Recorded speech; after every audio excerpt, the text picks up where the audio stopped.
I mean, did you take the money? At one stage you had $40,000 cash sitting in front of you. Did you take it? Absolutely, yes. And it was given to me and I got it in the car and then returned it straight away. Once the scandal broke? As soon as I knew it was a scandal, not once it broke, Michael. But don't try and trick me now, because I'm not going to play this game. Delete that. Although Sarah Ferguson has always been dramatic, the recent revelations of her extravagant expenditures are more outrageous than royal observers could have ever guessed. We are discussing feasts appropriate for Henry VIII. Shopping sprees so out of control that even the Queen herself reportedly had to step in to settle the expenses, and tens of thousands spent on footwear she hardly used. Royal writer Andrew Lowy claims that Sarah Ferguson wasn't only living big in his new book, The Rise and Fall of the House of York, lifting the curtain on the Duchess's financial chaos. She was living as if she had endless money. According to Lowndes' biography, the Duchess of York led an extravagant life and accrued millions of debt. Expensive dinner spreads, private trainers, designer shopping excursions, and an almost constant display of high-end merchandise. He characterizes her environment as one of lavish extravagance. Is that it then, for Fergie, do you think? Is that the last that we will see of her, in public life at least? Well, no, I think never say never with Fergie. She's a great survivor. She will quietly do things under the radar. I mean, there are plenty of people, particularly in places like China and the Middle East, who are quite happy to associate with her still. Where the expense was always borne by someone else and invoices were treated as an afterthought. And occasionally, Queen Elizabeth II herself was that someone. The details are astounding, yet it's difficult to comprehend how a woman who used to reside in royal palaces could get so deeply indebted. The royal family's bank, Coutts Bank, demanded £500,000 from Sarah in 1994 and gave her 14 days to pay. She was supposedly saved from financial ruin by the Queen, who intervened with a personal bailout. And it wasn't the first time. According to sources, Her Majesty has discreetly assisted her in paying off her debts several times over the years. However, how did things get so out of control? The extravagant lifestyle depicted in Lowy's book was uncontrolled for years. Consider her shopping for Christmas. For one of her holiday parties, two Selfridges employees reportedly spent a whole day in the VIP suite choosing hundreds of pricey presents. This is why, one of the reasons the Queen loved you so much and you were so special to her. What did she mean to you? Oh, you know, she just, I think I was just myself with her. And I was allowed to be myself with her, which is such a joy. Every few days, she was known to dispatch help to retrieve hair, makeup, and facial creams that were all billed to her own account. Fergie owed £51,000 to Selfridges alone by the time the bills arrived. Scenes that sound more like a royal movie set than a family home have been described by her workers. She insisted on nightly spreads that resembled a medieval banquet, according to one former staffer. The dining table was set with a whole chicken, a leg of lamb, and a side of beef every evening. Here's the catch, though. It was mostly uneaten. It's a feast worthy of Henry VII, and the following morning it's thrown out, according to one story. To put fresh watercress on ice in case she wanted it later that day, the butler had to come at 4:30 a.m. Additionally, it was stated that hairdressers, personal trainers, and palette instructors were paid hundreds of pounds an hour just to be available. Is the Duchess of York Epstein's scandal about to hit her in the pocket? Well, maybe. Let me explain why. The charities linked to Sarah Ferguson on Monday certainly moved quickly to distance themselves from her. She occasionally waited all afternoon before coming out. Fergie reportedly hired a trainer £65,000 year to be accessible, despite the fact that Fergie only used their services twice in a 12-month period. According to sources, the Queen harboured affection for her ex-daughter-in-law despite the publicity and criticism. According to multiple palace sources who spoke to Lie, Elizabeth II discreetly paid off Sarah's growing debts on multiple occasions, but by 1994, the debt had skyrocketed to a staggering $3.7 million. Fergie's expenses have skyrocketed much beyond what her business dealings and allowances could afford. She allegedly required bank permission at one point in order to draft even small checks. Additionally, information spread swiftly when local suppliers were no longer paid.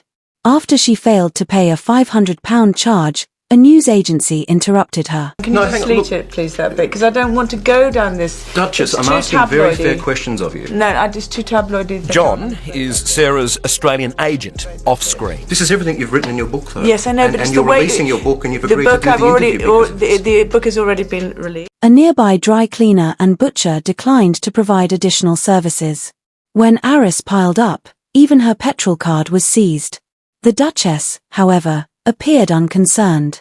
According to former employees, she constantly thought that her financial difficulties would be resolved by a brand alliance, a TV appearance, a new deal, or another royal favour. Another money hole was the real estate market. According to reports, Sarah leased a £3 million property on Surrey's affluent Wentworth estate for a period of 1 year in 2009. The monthly rent was £8,000.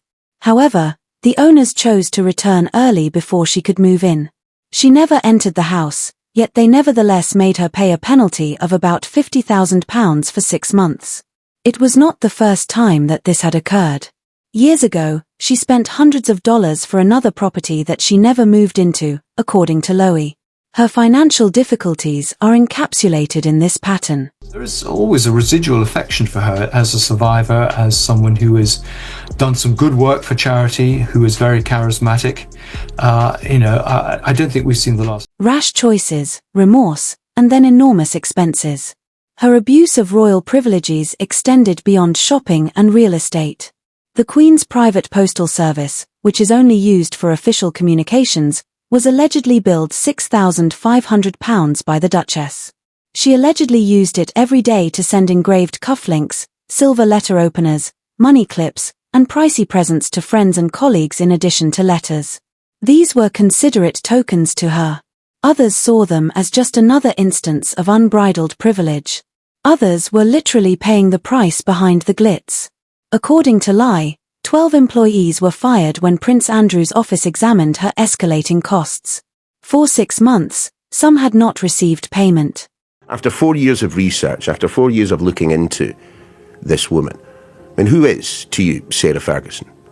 Well, Sarah Ferguson is a woman of great charm, great ability, a woman who could do a lot of good, has a great empathetic feel for particularly deprived children. Long-serving staff members were shown the door, including her personal assistant Sally Fish, dresser Jackie Mloud, and her 10-year driver. The author was informed by a former employee that the Duchess's demise was a result of her wastefulness and selfishness. According to one insider, the amount of money spent was just ridiculous for a household that frequently consisted of just Sarah and her kids Eugenie and Beatrice. Then comes the journey. According to reports, Fergie wasted thousands of dollars by missing innumerable non-refundable flights. It wasn't exactly light travel when she did fly.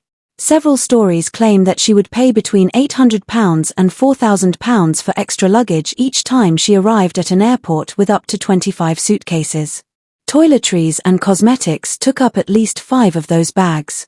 According to one aide, it appeared to be more about spectacle, a tangible demonstration of her wealth, or at least how it appeared, than it was about necessity. It was impossible to overlook the implications by the mid-1990s. Newspapers started detailing her financial incompetence, suppliers stopped giving credit, and the palace became concerned about the frequent rescues. In order to survive, Fergie eventually had to sell personal belongings like jewelry and artwork. By then, she was no longer protected by the royal family or able to use the same financial safety nets because her marriage to Prince Andrew had already fallen apart. She confirmed what had been rumoured for years when she revealed an overdraft of £3.3 million in her 1996 book, My Story.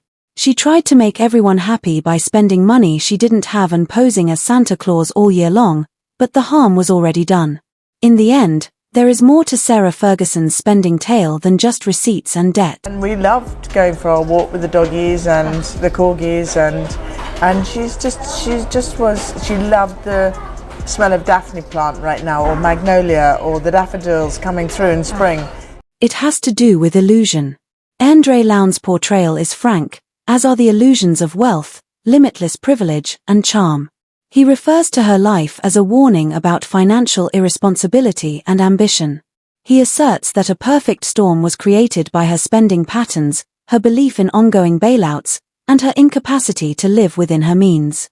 Some sources regarded her as uncontrollable, lovely in front but devastating in private by the time her debts skyrocketed. Lowy contends that fear and the urge to seem glitzy and giving, even at the expense of becoming deeply indebted, molded her personality. The financial proof speaks for itself, regardless of one's agreement with his views. Excess baggage cost thousands. Tens of thousands for shopping and presents. Millions in total arrears, hundreds of thousands on unnecessary employees and rental fees. Sarah has never denied being extravagant, to her credit. In interviews, she has acknowledged that she was a hopeless financial person who was frequently impetuous and overly trusting of anyone who claimed to look after her money. She attempted to restore her reputation in later years with media appearances, books, and charitable endeavors. She has been open about her errors and has insisted that she has learnt from them. However, opinions about her reputation are still mixed. She is unfairly criticized by some for her spending habits, which many other aristocracy covertly exhibit. Some people think she embodies the worst aspect of royal privilege, which is the idea that laws don't really apply. Connections have the power to erase consequences. It's also a tale of uncertainty and loneliness. About a person attempting to maintain appearances in a society where appearances are crucial. Behind the opulent feasts, the high-end merchandise, and the personal trainers, there was a woman who was afraid of losing her position in the society she had once called home. And maybe that's why she continued to spend despite the growing debt. Because to stop would be to acknowledge that it was over. The narrative of the Duchess of York is ultimately both tragic and lavish. Once dining with royalty, the woman was now drowning in bills. Every indulgence she made was reported in the newspapers, and every mistake she made was blown out of proportion. Long after the crown had gone on, Sarah Ferguson continued to live like a king or queen. Millions of dollars were spent on the illusion. One thing is for sure, regardless of whether you think she's careless, misinterpreted, or just unlucky. The Duchess of York has led one of the most extravagant and colorful lives in royal history. Realizing you were never a queen is sometimes the cost of living like one, as the novel tells us.